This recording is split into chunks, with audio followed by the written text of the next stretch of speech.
Capítulo 14. Vanessa observou as sombras fantasmagóricas de figuras translúcidas passarem por ela. Seus passos nem dobravam a grama, mas parecia tão real. Posso ouvir o tilintar da armadura e quase sentir o cheiro do óleo e do suor. Vanessa pensou e observou as coisas continuarem como se fosse uma peça encenada. Ela seguiu o senhor até o muro e ficou atrás dele enquanto ele olhava para o mundo desaparecido que era seu domínio. Reunimos os vassalos, não vou arriscar com isso, especialmente com os outros batedores ainda não tendo retornado. Barintasha disse e seu companheiro evidente se agarrou mais perto dele como se sentisse a tensão em seu corpo. Então a visão desapareceu, e ela se viu sozinha novamente, de pé sobre os restos destruídos de uma antiga muralha. Ok, isso está ficando estranho, mas, novamente, eu sou os restos de uma garota morta transformada em um demônio. Então, quem sou eu para falar de estranheza? Ela se perguntou e pulou da parede, pousando alguns segundos depois. A entrada do que restava da fortaleza interna acenava para ela, a escuridão não era obstáculo para seus olhos, havia uma escada em caracol que descia para a escuridão, os degraus eram coisas ensanguentadas, salpicados aqui e ali como se seu cinza natural fosse deliberadamente pintado de preto. Então os homens-fera apareceram aqui pela primeira vez, isso deve ter sido antes de seu reino ser forjado. Vanessa tentou calcular o tempo em que os eventos que ela tinha visto tiveram que ter ocorrido, muito mais de 600 anos atrás. Os registros que Demi mencionou vasculhar sobre os seres supremos os colocam em milhares de anos atrás, e de acordo com o testemunho de Forli, os elfos-demônios têm um registro quase completo de sua existência muitos milhares de anos atrás, antes que houvesse quaisquer cidades verdadeiras, mas este lugar é bem estabelecido, se os homens-fera foram criados muito longe daqui, permita gerações de migração? Ela coçou os chifres como se estivessem coçando enquanto começava a descer na escuridão. Se era Entã e não um ancestral, o estudioso estava errado? Ela se perguntou sobre isso e ainda estava se perguntando quando pesou no último degrau. Então ela ouviu de novo, um barulho ecoante de vozes distantes gritando: segure o portão. Temos que ganhar tempo. Vá até o portão e segure. A voz de Barintasha estava berrando de algum lugar, e o som de luta e gritos subiu atrás dela. Ela olhou para cima. O som do combate distante estava aumentando para um tom febril. As pedras ensanguentadas ao redor dela estavam limpas, e a porta à frente, que era um monte de lascas quebradas espalhadas no chão quando ela chegou ao fundo, agora estava intacta. Ela se abriu e defensores gigantescos surgiram, investindo contra ela, suas sombras gelando sua medula enquanto ela era atravessada como se não passasse de ar vazio. Seus gritos de guerra eram assustadoramente familiares, os gritos dos temíveis que sabiam que estavam perdidos. É como quando a cidade caiu, o dia em que fui capturada. Não, o dia em que ela foi capturada, a mulher de quem fui feito, suponho.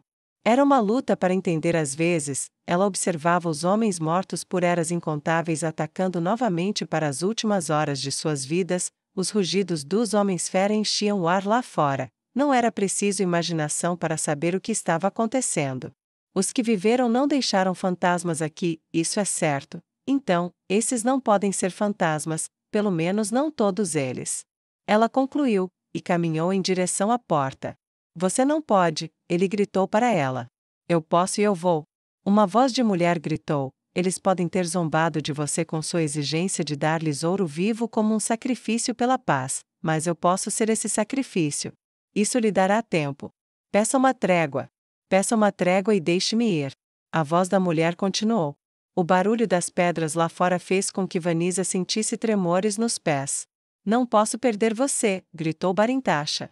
Quando Vanessa entrou na sala, ela viu a fonte das vozes. Barintasha agora estava vestido com uma armadura de batalha manchada de sangue, uma massa com espinhos embotados pelo uso excessivo, pendurada em seu cinto. Ele estava abatido, sua barba por aparar e seu corpo não um pouco sujo. A mulher dourada estava chorando enquanto gritava com ele, seu rosto contorcido em angústia, suas mãos trêmulas seguras firmemente nas dele. Sinto muito.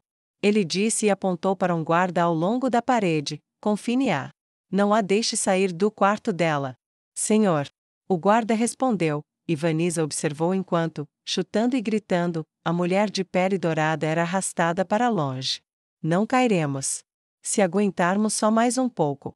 Barintasha não terminou o pensamento, provavelmente não sabia como completá-lo. Então a visão se foi, tudo era ruína. Quando ele passou pelo corpo de Vanisa, ele murmurou: odeio sentir que estou sendo observado. Vanisa olhou por cima do ombro enquanto ele saía da sala para fortalecer as defesas ele mesmo, mas algo a incomodava muito. Ela escolheu, em vez disso, seguir o guarda para fora da porta no outro extremo da sala. Uma sensação de afundamento tomou conta da demonia. Eu conheço esse tipo de pensamento. Ela seguiu os degraus sinuosos para cima. A torre em si era uma ruína, mas isso não impediu que os degraus estivessem lá enquanto ela se apressava atrás de uma voz distante e desafiadora. Como se seus xingamentos e desafio dessem realidade às pedras, Vanisa a seguiu até a torre e se viu em uma pequena sala. Era bem equipada, mas a mulher de ouro não demonstrou interesse em nada disso. Em vez disso, ela estava parada em uma janela.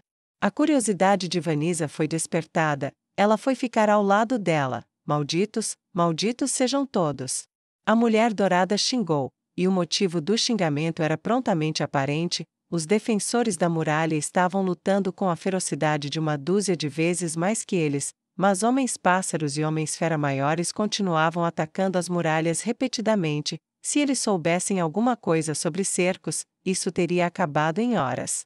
Vanisa percebeu, o que significava que isso tinha que ser muito antes de eles se tornarem um verdadeiro reino. Mesmo assim, o fim parecia inevitável, pois minuto a minuto passava e o cheiro de sangue e morte forçava a mulher dourada a vomitar pela janela. Quando o sol se pôs na cena e as paredes estavam quietas, exceto pelos passos leves dos guardas observando o inimigo fora de alcance, Vanisa viu o que esperava. A mulher dourada começou a fazer cordas de tecido, dando nós e amarrando tudo junto. Isso tem que funcionar, isso tem que... A mulher sem nome sussurrou para ninguém enquanto saía pela janela. Enquanto seu corpo desaparecia de vista quando ela caiu da janela, a cena desapareceu e Vanisa se viu parada no nada. Merda! Ela gritou e suas asas saltaram e bateram para mantê-la no ar. Ela olhou para o chão bem abaixo de seus pés. Dezenas de corpos reduzidos a meros esqueletos jaziam espalhados em trapos esfarrapados, desbotados e rasgados pela luz, pelo tempo e pelas garras dos necrófagos. Suponho que isso explique por que ninguém nunca voltou. As pessoas viram isso e caíram para a morte. Vanisa murmurou quando pousou em meio à pilha de ossos na casca da torre quebrada. Então, o que aconteceu depois? Vanisa murmurou e chutou um crânio ao passar. Ele ricocheteou na pedra e nos ossos e se espatifou contra um bloco de pedra tão largo quanto sua envergadura. Lugares desencadeiam essas coisas, tenho certeza agora, alguma magia está em ação. Ela disse a si mesma e, pulando sobre os restos de pedra, fez a escolha lógica e começou a caminhar em direção às ruínas do muro. Ao se aproximar do que tinha sido uma guarita, a noite se foi e o portão estava forte e intacto, ainda que ensanguentado. Mais uma vez, ela se foi. O que você quer dizer com ela se foi? Vanisa ouviu o rugido de Barintasha atrás dela e o barulho de soldados em suas armaduras. Meu senhor, os homens-fera também se foram. É um milagre dos deuses, ela foi enviada a nós para isso, deve ser por isso que ela foi colocada entre nós. Para nos salvar dos monstros. Um soldado bem fora de vista gritou. O som de uma massa esmagando um capacete de metal seguiu o protesto, e o barulho de cuspe voando para respingar nos mortos. Covardes! Vocês trocam minha rainha por vocês mesmos para salvar suas vidas, isso não é um milagre. O milagre é que eu não esmago todos os seus crânios por deixá-la escapar quando ela foi até o portão ontem à noite. O berro estava cheio de raiva e fúria, e quando ela olhou para o barulho de corrida, Vanisa viu Barintasha indo sozinho em direção à guarita. Quem ainda for leal a mim, venha comigo para salvá-la, quem não for, fique aqui e morra, pelo que me importa. Um punhado de homens a cavalo galopou até eles, um deles agarrado às rédeas de um garanhão branco com uma sela vazia. Barintasha enfiou o pé no estribo, atirou-se na sela e olhou ao redor para o bando envergonhado de guerreiros que escolheram não se mover de onde estavam, exceto para olhar para o chão. Vocês fizeram um juramento para defender minha casa, meu povo, minhas terras, e vocês venderam seu juramento de sangue para salvar suas peles, malditos sejam todos. Ele xingou e esporeou seu cavalo para fora, seguido pelo pequeno bando de homens blindados em direção a qualquer fim. Espera, então se ela se sacrificou então? Vanessa olhou para a destruição e coçou a cabeça. Acho que voltei a procurar. Para onde eles foram a partir daqui? A certeza a iludiu, mas a perspectiva não. Ela abriu suas asas e voou para vasculhar a terra em busca de pistas sobre um passado que o mundo esqueceu.